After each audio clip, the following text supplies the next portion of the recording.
Iranian drone literally just flew directly over our heads from Iran into Iraq.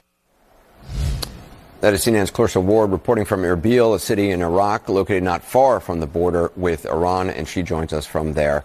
Now, what's the latest that you have been seeing in northern Iraq? What are you hearing from sources elsewhere in the region? Well, Anderson, it has been a very eventful day and night, and not in a good way.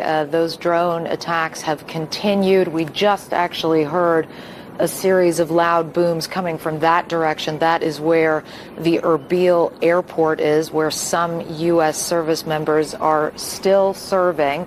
We don't know if it was air defenses. Earlier on this evening, we heard a lot of military helicopters around there, and we have heard reports of multiple drones targeting another base just outside Erbil. It's called the Harir Air Base.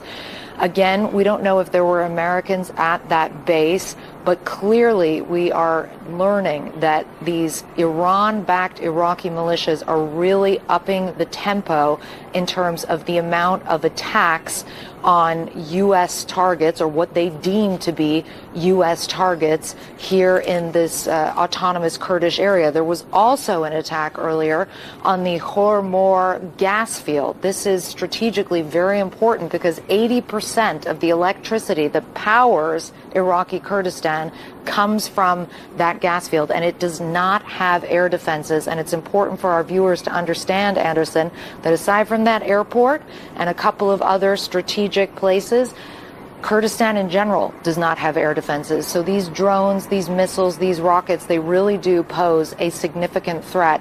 One other thing that we are just starting to learn about, and this is coming again largely from an Iraqi militia, again, that is backed by Iran. They are saying that they have struck a hotel in Erbil province. It's actually outside of the city, where they say that U.S. soldiers were staying. This is significant because it's the first time we know of in Iraq that they are apparently deliberately striking civilian infrastructure.